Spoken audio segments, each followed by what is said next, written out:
Bonjour, vous écoutez le podcast de Virage. On vous donne des pistes pour aller de l'avant et ça se fait parfois à contre-courant.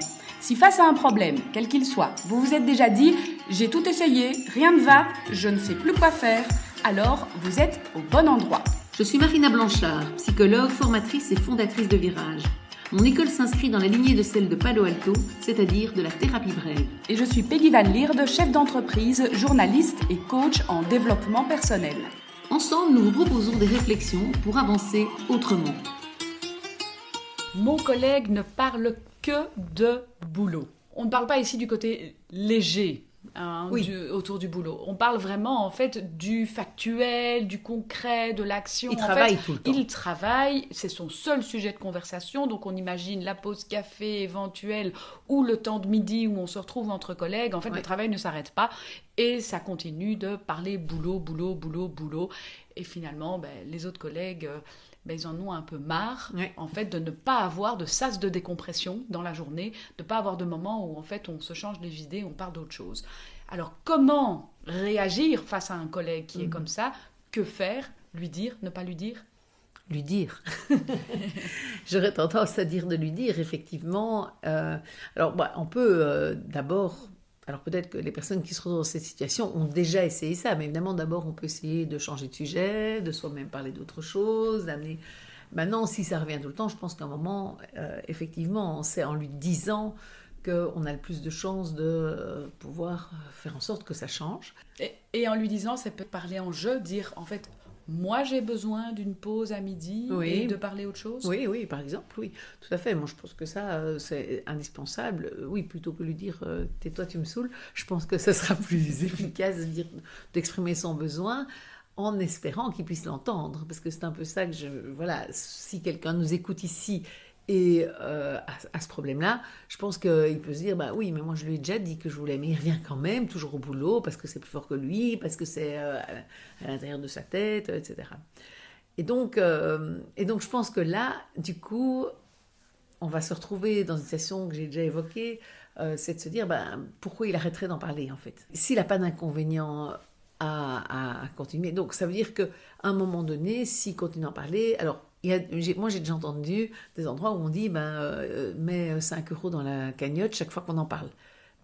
Enfin, donc, c'est la cafétéria et on met 5 € et puis on ira manger quand il y aura 5 €. Alors, peut-être que lui, il va en parler beaucoup en se disant comme ça, on ira vite manger ensemble pour en parler encore. Mais normalement, quand même, en général, mettre de l'argent, voilà, c'est une espèce de conséquence à en parler qui peut faire en sorte que ça freine. Alors... peut-être qu'une autre manière de faire, ce serait de lui dire, écoute, voilà, tu as envie de parler boulot, plus. Peut-être qu'on peut se dire, un déjeuner sur deux, tu parles de boulot, on t'écoute. Moins on répond, plus de nouveau, ça risque d'être inconfortable, et moins ce sera nourri. Et parler tout seul, c'est moins intéressant quand même que parler à deux en général. Et donc, on peut imaginer aussi, si c'est quand même plus fort que lui, qui ne peut pas s'en empêcher, ça veut dire que quoi qu'on ait essayé, pour l'en empêcher, j'ai envie de dire ça échoue, puisqu'il ne sait pas s'en empêcher, c'est pas possible pour lui. Mais du coup, à ce moment-là, je pense que c'est important de pouvoir lui dire vas-y, fais-le, et les autres se taisent tous et se mettent d'accord pour ne pas nourrir le propos.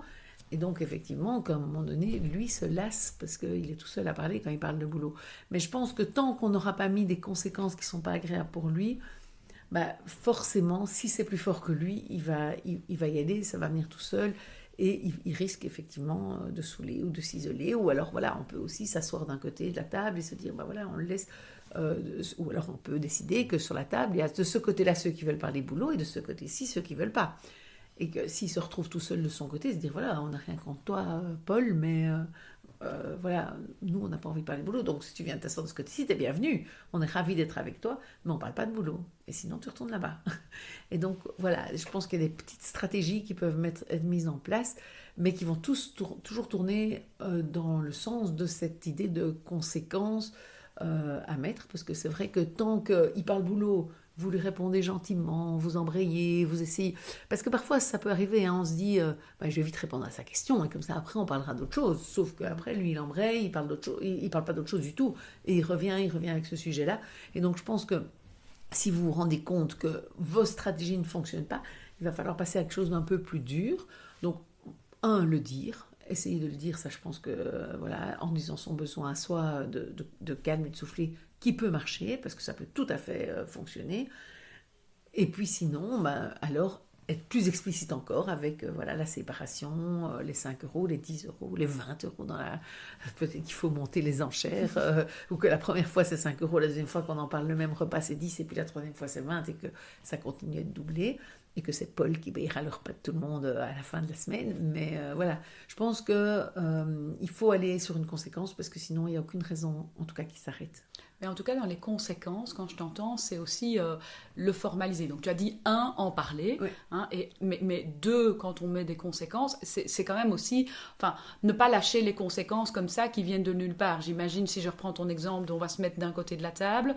Si on se met d'un côté de la table, mais qu'on ne dit pas à l'autre, à Paul en l'occurrence, je me mets de l'autre côté de la table parce que comme ça, tu ne me parles pas boulot, Paul ne va pas comprendre que parce que vous êtes de l'autre côté de la table, non, tout à fait. Le sujet vous saoule.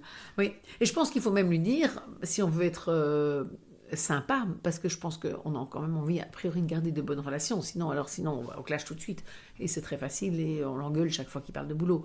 Mais j'ai pas l'impression que c'était cette idée-là qu'on avait dans le podcast. Non, et après, le problème, c'est qu'il faut assumer l'ambiance de travail derrière. Mais oui, c'est ça, c'est pour ça, voilà, c'était pas du tout l'idée.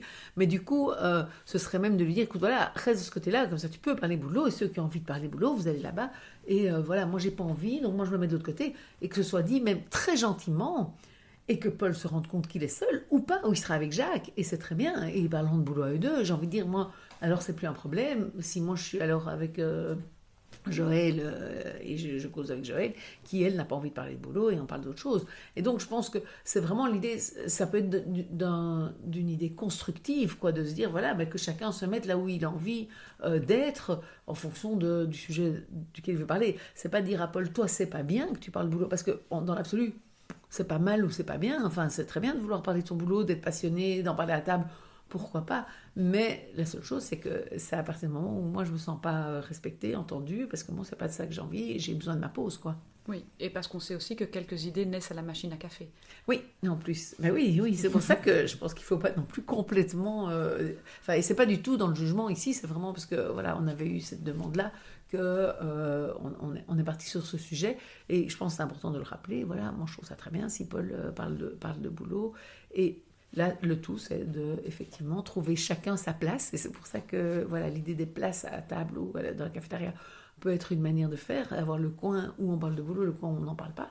Et peut-être même certaines personnes vont changer d'une fois à l'autre, quoi, parce que j'ai besoin de parler de boulot aujourd'hui, je vais de ce côté-là, et j'ai envie au contraire de partager mes vacances, je vais de l'autre côté, quoi. Et c'est peut-être la personne qui va être seule du côté de partager les vacances, et les autres qui vont être toutes du côté du boulot. Donc ça, je pense que c'est important aussi, et ça laisse une liberté à chacun, et je pense que ça peut être tout à fait dit de manière hyper pacifique, constructive et respectueuse de chacun, justement. C'est pour ça que voilà, ça paraît une des pistes qui, en tout cas, voilà. Alors, l'histoire de l'argent, ça peut être en rigolant, mais ça peut être une tirelire, et puis ça peut être sympathique, de se dire après on va manger un bout ensemble, voilà.